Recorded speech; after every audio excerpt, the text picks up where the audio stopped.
Hi there and welcome to Em's Kitchen. It is Friday night and we are making Melktert. Melktert is a traditional South African recipe that is as synonymous with South Africa as, as South Africans are. So Melktert is something that would be traditionally eaten pretty much all the year round. I've just boiled some water while it's like steaming up the camera for 1 second. And I have got my lovely friend Gail from Zimbabwe here, and she's going to help me. This is going to be her first Melktert experience. And the reason why Gail is going to help me is because I hurt my hands in the gym yesterday for my sins. So I need a little bit of help. So what we're going to do is, this is my grandmother's recipe, okay? So we're going to try and do this as best as we can. This is a Melktert for 5. The recipes for 5 Melkterts, and I've got 2 bowls, so we're effectively making half the recipe, and with everything else, fingers and toes and everything else crossed, that will work fine. So I have got in this bowl 2 cups of flour. Now I haven't sieved that yet. To that I'm going to add 2 teaspoons of baking powder and 1 teaspoon of salt, because it's quite a, it's fairly substantial pastry. And then I'm just going to sieve this. What I need to add to that then is I'm going to add some sugar, and it is only half a cup of sugar, so it's not a huge amount of sugar. As in typical form, because it's cold, the flour gets a bit lumpy, so I've just put that through the sieve. And so I'm going to just add the sugar and sprinkle it across. So it's a half a cup of sugar, and so that goes in there. And then we need to add the butter. Now, my top tip for this pastry, and this is the bit where my friend Gail is going to get her hands dirty, literally. My top tip for pastries, this is 125 grams. Now, as you can see, I have grated this. Okay, the reason you grate it is that it makes it easier. You can cut it up in little cubes. It's all sorts of stuff that you can do, but I've grated this and I put this in the fridge. Now you can put it in a freezer, but it means it's even colder. So you kind of want to work this into the batter, and that is it just makes it a bit quicker, because otherwise you could be standing here forever and a day. So Gail is going to has kindly volunteered to do this bit. And then I'm going to just talk you through the rest of the recipe. So this is a short crust pastry. Short crust pastry is sweet pastry, and it basically means it doesn't particularly rise too much, but it is sweet, so it's got a lovely texture to it. The reason why you grate the butter is just so that you can mix it in quicker into the flour mixture.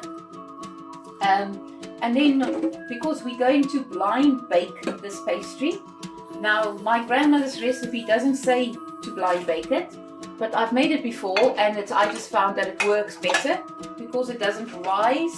It just keeps the pastry nice and flat, and it ensures that it doesn't go too brown, because you want it to be light. You don't want it to be a dark color. You do want it to be light. Now, there's lots of Melktert recipes, lots and lots and lots. You get ones without crust, you get ones which are that use puff pastry, all sorts of stuff. Now, there's no right or wrong way to do this. I'm only doing this recipe because this is my grandmother's recipe. And like I said, I've made it before, so this is a recipe that's made for taste. So, while Gail is getting her daily hand exercise, what we're going to do is, once we've mixed in the butter into the flour, sugar, baking powder and salt mixture, we're going to add some eggs, and that just gives us a lovely golden color when it starts to bake. So I'm just going to whisk 2 eggs. So I've just literally whisked that in there, and so we're going to add that in a second. So what I've got is I've got parchment paper. Purely and simply, there's no reason you need to use parchment paper, but I just happen to have it and I prefer using that. And then I've got these baking beans. Now, baking beans is just bits of clay, really, I think. And so I'm just going. It just keeps the bottom stable, and just so that the pastry bakes evenly. But what you can do is, if you haven't got anything like that, you can use legumes, peas, beans, whatever. You can use rice. It doesn't really matter. You're just trying to get the bottom level and that it stays level when you bake it. But I do happen to have baking beans, so that's absolutely fine. What I've done is I've got 2 containers. I typically make this in tin foil containers. So I've got a square one here and I've got a round one here. And I have sprayed these to spray and cook.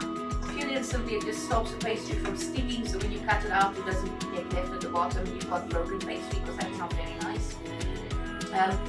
Spray and cook is a South African thing, but you can buy it in a South African shop. You can just use butter and just rub, just line the side of a dish, but obviously spray and cook means that obviously it's just lower in calories anyway. You're not adding extra butter that you don't necessarily need. So this is a really good way to get a workout, okay? This is not a 2-second job. There's no way you're gonna rub and do this properly if you try and do this quickly, okay? So unfortunately, the best solution I can give you is the one that you actually grate the butter, and it does speed it up. I just want to demonstrate the technique while I can. You're using the fingertips, okay? So what you're wanting to do is you're working the butter and rubbing it into the pastry. And the reason you do this from a height is you're trying to put air into this pastry. You want it fluffy. And then again, my cheat version is I use my hands and I rub it together because I just find it 5 fingers as opposed to this. And you can, it's very therapeutic. You can literally stand and you can pretty much do this all day. What I'm going to do is I'm just going to create a well in the center. And I'm going to take these eggs that I've just beaten and I'm going to put that in there. And I'm just going to pour it all in, and I'm going to use the spatula. Just to make sure you got all the egg in there, because this is 2 eggs to 2 cups of flour. So it is quite a bit. And I'm just going to work the flour mixture around the side. Okay, and the reason I'm doing this is I'm just trying to distribute the egg. I don't really want to get my hands in at this point because it's going to be a mess. And the eggs will just get all sticky and gooey and all funny things. So I'm just literally using the spatula and I'm just integrating the egg into this. So now this is the point where it's quite nice to have the knife method, because you can cut this pastry really nicely with a pair of knives. In fact, I think I'll just, to demonstrate how simple that is, just get a couple of knives up. So these are just normal butter knives, no chefy knives, normal household appliances. Okay, and so what you do is I take the backs of the knives, not the front, not the cutty side, and you cut it in like this. And so this is the way that you would work the butter into this mixture. So I can use my fingers, and I will in a minute, but I just want to demonstrate. So you use the 2 knives really closely together, okay, and you're just mixing this in. The reason you're doing this is you're not making it sticky. You don't want it to be a gloopy mix that you can throw and it won't come off. You want this to be, even though you've mixed it, you still want it to be light and airy. Okay, so now I'm just going to use my fingers because it's probably going to be a little bit quicker. So I'm just using my fingers like forks, and I'm just mixing in the pastry. And light touch, which is why I'm using my fingers like forks. I'm keeping the fingers quite straight because you want this pastry lightly mixed. You don't want it to be a heavy mix. You want it to be lightly integrated. Okay, so what you've ended up with now is we've gone from 2 cups of flour, half a pack of butter, 125 grams, and to that we've added 2 eggs, a teaspoon of baking powder, 2 teaspoons baking powder, pinch of salt, and we're going to just put this into these bowls that I have treated with spray and cook. Now remember, this batter is for 2.5 pastry cases. So I'm going to have to be a bit experimental, and I'm just going to have to do this by sight. So I put this in the bottom, and I'll show you in a minute. I'm just using my fingers, and I'm just squeezing it down from the center. I'm just squeezing it. So now you remember the butter is in here, so the heat from your hands is going to make this butter and the flour and everything else stick together. I just use my fingers. You can use, if you don't like the texture of pastry, you know, use a spoon. But honest to God, the best thing you can do is get your hands in there. You want to feel the thickness, the consistency. You're trying to create balanced spread of the mixture in this particular container. So you need to just experiment and just get your hands in there. So like I say, I've done this, I haven't made this particular recipe in some time. You're trying to make sure that when you are putting the mixture in the bottom, that it is spread evenly. You don't have visible holes. So I might add a little bit. I just have to do this and take your time with this. You know, you're not rushing, you're not catching the bus. Okay, this is pastry. Pastry takes time. If you take your time when you make pastry, it rewards you over and over and over again. And also, this isn't some chefy school. I'm showing you home cooked magic. Okay, this is home baking, the real good stuff. Not the stuff that comes from a 5-star restaurant, the stuff that comes from your own kitchen, made by your own hands. And for me, that is so much better every single time. So put your hands in there, take your time, work the pastry around, make sure that you fill up all the holes, that there's no obvious holes around this, because, okay, it's going to, when you bake it, then obviously it should stick together, but not if you leave massive holes, because then it won't. And also, just to say, if you do happen to have a hole in this pastry, it is not the end of the world, okay? It happens. So just take it as a learning experience, and just remember the next time you do it, just take your time, okay? Because this is really a recipe where being patient matters, because you're making a custard to start off with in the first place, and custards notoriously fail when you rush them, okay? If you do it too quickly, if you cook it too fast, if you try to bake it too fast, it rewards you by burning or boiling over, or all the other many different things that can go wrong. So I'm just making sure, I'm just doing a last sort of check. I'm just using my fingers all the way around to make sure that I've got it all fairly consistent. I mean, it's not exact, you know, it's not an exact science. You just have to get a feel for it. And again, as I say, take your time. What I'm going to do is I am just going to take a bit of parchment paper. So just to show you, I've now lined this, okay? Now you don't need to do this, but I just do it as a precaution, and I just the bottom, just prick it slightly. Okay, you don't have to do this, but I do it because it stops it from, well, rising too much. Okay, this is just something that I do. I mean, some people might not agree with that. Not perfectly fine, each to their own, I say. But this is my way of doing this. And so I just lined this with a bit of parchment paper and some of these baking beads, and just moved it all around. If you haven't got these, so just to show you, that's what I've done. And I'm going to put this aside. I'm going to do the other one. Now I've preheated this oven at 165.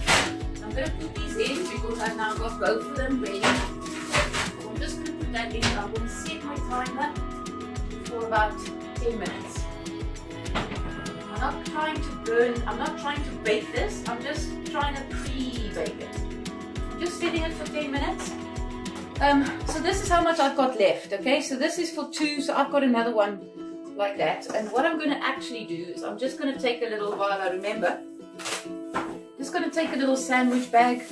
I'm just going to bag it up and I'm going to freeze it. I'm literally just going to put this in the freezer. And the reason for doing that is because I can use it again. I can take it out, you get it back to room temperature, and off you go. So I've got another, well, a small pie dish worth of batter left in there that I can use another time. So I'm just going to put this, I just put it in the fridge. Okay, so onto the filling. This uses quite a bit of milk, so make sure that when you make this, you've got enough milk in your fridge. Okay, this is 4.5 cups of milk. So all I've got is I've got a saucepan and I have got 4.5 cups of milk in it. Okay. Now to that, I have pre-measured the other ingredients. Okay, and I have to read my grandmother's writing here, because although she writes beautifully, she does write quite small. Okay, so to that I need to add some butter. So 3 tablespoons of butter is about 45 mils of butter. Okay, and then I need to add,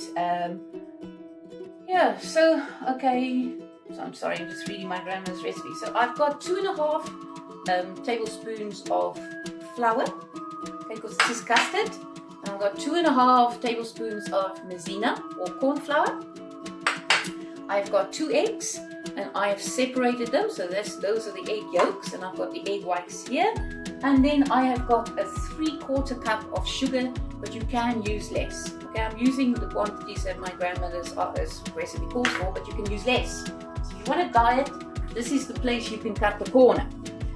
So I just need to get my balloon whisk, because this is going to be the magic. Okay, so you imagine you making effectively, well, you're making a custard, but you're sort of making it like a white sauce to start off with. Now, typical white sauce, a roux, you would melt the butter, add the flour, and then add the milk. This one doesn't quite work like that, so what I like to do is I've got the milk on here, and I've got a balloon whisk, and I'm just going to slowly melt the butter in this before I add the flour. Now, this is a funny way of doing it, I imagine, because kind of really, I suppose maybe you should start the other way around. But we're going to see how this works. You're supposed to just melt it all together. But like I say, we'll just see how this works. We'll do this a little bit experimentally. I'm just going to warm this up, warm the butter in the milk, not go crazy and not spill all over myself like I'm doing at the moment. So I'm just melting this. I'm going to probably turn the temperature down in a second. And I'm going to just add the flour, and this is the bit where you need to use this balloon whisk, okay? Because once you start adding this flour, you do not want lumps. There is nothing more disgusting than lumpy custard, okay? Well, that's my opinion anyway. So now I'm just adding the corn flour, not go crazy, stir like that. It's really good therapy, as I say, with stress. Just whisk away like a crazy person. Absolutely perfectly normal for this recipe. And I just stir the sides purely and simply because that's where the sort of lumpy bits would gather. And now I'm going to add the eggs as well. So I pretty much integrated the maizena, corn flour, the flour. I'm just making sure I just check on the sides just to make sure there's no lumps. The milk is warming up now, so I'm going to add the egg yolks in quite quickly. I don't want this to burn, I don't want it to split, I don't want any of that stuff to happen.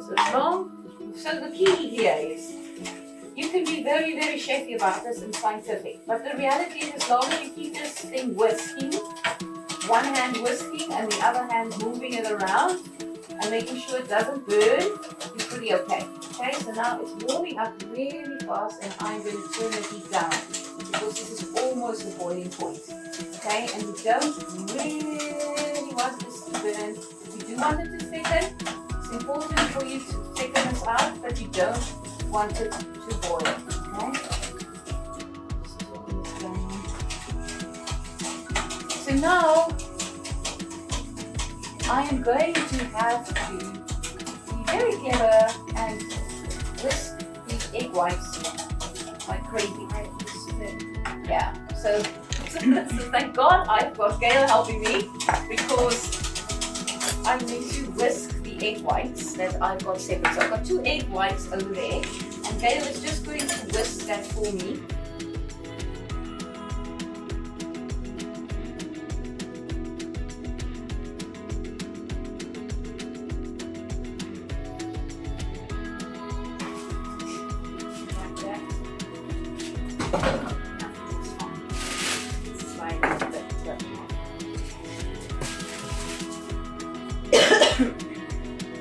I'm going to cheat just a little bit.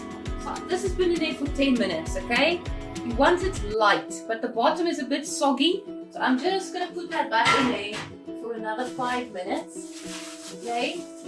But you do want it light. You do not want that to be brown. Because if it's brown, you know, so you've got to remember the custard is going to go in there for a little while longer. So I'm just putting these 2 back, and I'm literally just going to put that in the oven for another 5 minutes. Set the timer. Okay, so back to this custard. Now, this is really pale. Okay, it is not golden yellow like the egg yolks. It's almost like a white sauce. Well, it's pretty much a white sauce with sugar, if you want to be very technical about it, because and eggs. But it is, you know, it is a white sauce effectively. There's not much in the way of in a difference, and it's the same sort of texture that you want. You want it to thicken up, but you don't want it to be lumpy, and you want it to kind of boil a little bit. So I'm just going to stir this. Now remember, we've only got 5 more minutes in there, and I'm going to then add this straight into there. I'm going to fold in the egg whites into this mixture, warm, and put it straight in and bake it, okay? And so I'm going to set this by eye. It's a custard, so I would suggest that if you bake a custard in your oven, put it in the black pan of the oven or something like that, a container, and fill it with boiling water. And that's the reason I boiled this water earlier, so that it can, because you don't want it to burn, and if you put the water in the oven, it just means that there's lots of moisture in the oven, and so it cooks evenly, and it doesn't just cook the top and it burns the top, and then the rest of the filling isn't cooked through. You're going for an even bake, as it were. This is a baked custard. It's a bit like a souffle in the sense that you also want it to rise. It does the same thing as a souffle. It rises quite a bit and then it does sink in. That's perfectly fine. And similar to a souffle, you also taste it with a wobble. If it's wobble and it doesn't get stuck or it doesn't fall or whatever, then you know it's cooked. I mean, the souffle is quite remarkable and it rises really quick, and it's quite difficult to tell, but it comes with experience. This is something, like I say, this isn't, you know, it seems really simple to make this recipe, but you can't do this catastrophically wrong. You really do need to make sure you don't burn this. It's really easy to burn this, okay? It really is milk and sugar and egg, burnt, tastes horrific. So now we're almost there. I'm just whisking this away. I'm just checking. So just to show you the consistency, this is like a runny custard, okay? It's not thick. You don't want it to be thick at this stage. You just want it to gradually thicken up slightly. You don't want it to be a thick thing, and then it's like you have to spoon it in. You literally do pour this in. So this is a runny custard. It's quite a milky custard. It's not a thick custard. But I think I haven't had a chance really to look at the specific differences. You imagine like a Portuguese custard tart. Portuguese custard tarts typically uses like a puff pastry as opposed to short crust pastry. You can use puff pastry for Melktert. I don't, because like I say, this is my grandmother's recipe. I prefer the short crust pastry because short crust pastry has got sugar in it. It's lovely and sweet. I think it works beautifully with this filling. This filling doesn't taste particularly sweet. It really isn't particularly sweet. It's also not so yellow as a typical egg custard tart. And I suspect the reason for that is probably you use more egg yolks in that than you do in this. This is 2 eggs that have been separated. Now we're almost there, it's getting to boiling point again. And so I am just going to make sure this doesn't overcook. And I'm just going to keep stirring it. You don't want this to cook really, you just want it to thicken up. Okay, you just want these things, the sugar to melt into this mixture. You just want it to warm through, the eggs to cook through. You don't want it raw, but obviously remember it's going to bake, so it's not, it's not going to be raw anyway. But just, just take your time, make sure you're happy with it.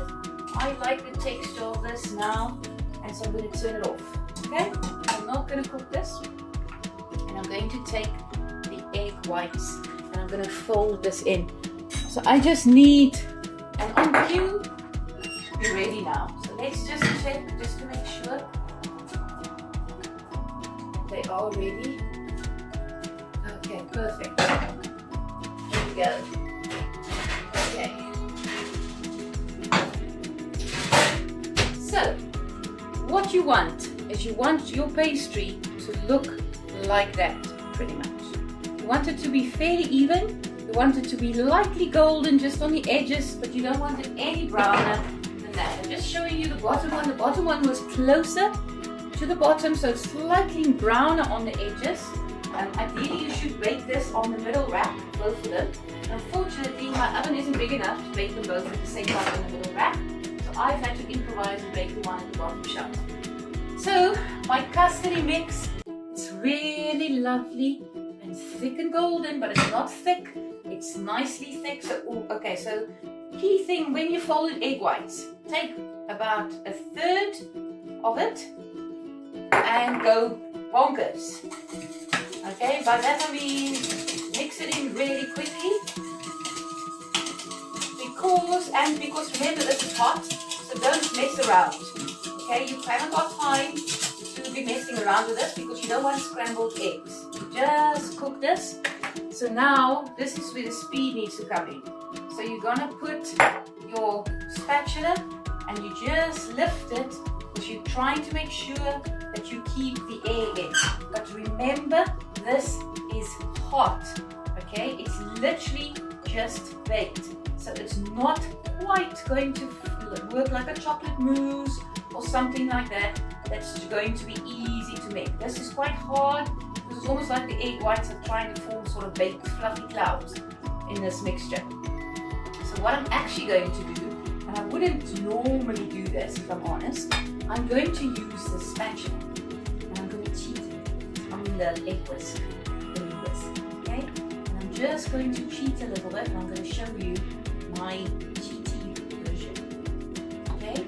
If you're upset about my recipe cheating version, I apologize now, look away, okay? So I'm just going to whisk this quick, not go crazy like I did with the other one. And the reason I'm doing this is, and I'm just going to lift it, okay? So you still have air bubbles in there, okay? But you're not, because otherwise you'll be here till the cows come home at this rate if you try and do this like the slow version, okay? The one that I just showed you with that thing. So you're trying to make sure, just make sure it's mixed in as best as you can. You don't want it to be completely consistent, you just want it to look as if it's, so it looks a little bit more lumpy than it did before. And I suppose what I've achieved with this is I've knocked some of the air out, so it's probably not going to be quite as high. It doesn't really matter. Honest to God, don't be scared to try stuff. So what I've got now is I've got a slightly more, slightly more airy version to what I had before. And then I'm just going to distribute this between the two pastry shells. And so remember, the key to this is don't fill the filling over the edges. Okay, you don't want it to, it's going to rise, you don't want it to go over because it's going to burn and that is not going to be nice. Okay, it's going to stink to high heaven when you bake it. If it goes over the edges, it's going to burn because it's got quite a lot of sugar in this. Okay, and it is not going to be nice. So if in doubt, underfill it rather than overfill it. Okay, now this fortunately is perfect for this quantity. So I'm going, oh, that's really hot. Okay, so just be careful. I just want to show you quickly before it goes in the oven. That's what it looks like. Okay, so that's a fresh pastry thing, and I'm just going to add a little bit of cinnamon over the top. Now, unfortunately, they didn't have any cinnamon that came in a container, which is quite odd, I must be honest. But so I just have to freestyle this with my fingers. So it's not quite as even as I'd like it, but it's rustic, it's fine. So this is just ground cinnamon, and I'm going to put these back in. So now I'm going to put the bottom one in first, okay? And I'm just going to pull it out. I'm going to put that in there, and I'm going to put the top one in, and then I'm going to add some water, hot water, and both of the things just to make sure there's enough moisture. It doesn't dry out and the top splits, because that's not going to be very nice. So I'm just going to pull this rack out slightly with my hands. Just going to fill this with water. Don't fill it with water, you're just filling the bottom. Don't need to be precise. This is a kettle, filling between the two of them. And I'm just putting that in and making sure it's pretty much in the center. It's not perfectly in the center, it's not the end of the world. So it's having a little custard bath. Okay, so what I'm going to do is I'm going to set the timer for about 35 minutes. Now, and then let me just make sure that I read my grandmother's recipe perfectly fine. Right, it doesn't actually say how long to bake it for. That's good. So 35 minutes it'll be. I'm just going to take this off. And I'm going to, with any luck, flip this and just show you, just so you can see what's happening in that oven. Okay, it's rising to the top. You can see it's baking very nicely. I can't quite see the one at the bottom, but the top one is looking beautiful. You can eat this pretty much straight away. I like to cool it down a little bit because I find that its texture isn't quite the same, and like I say, it is a really, really great thing. Completely traditional, completely South African, and you can see I've had a good workout. Look how red my cheeks are because it's lovely and warm in this kitchen. And thank you for joining us tonight with me and Gail Ames Kitchen. We're gonna have a glass of wine or something to drink while we wait for the Melktert to finish. If you've got any questions and I didn't see them, send them to me afterwards. If you would like me to share the recipe, just let me know. Yum, yes, no, it is really taste of home for me. And hopefully my grandmother wouldn't be too upset with I didn't quite follow her methodology. So thank you again for watching, and I'll see you same time, same place next Friday. Thank you. Bye-bye.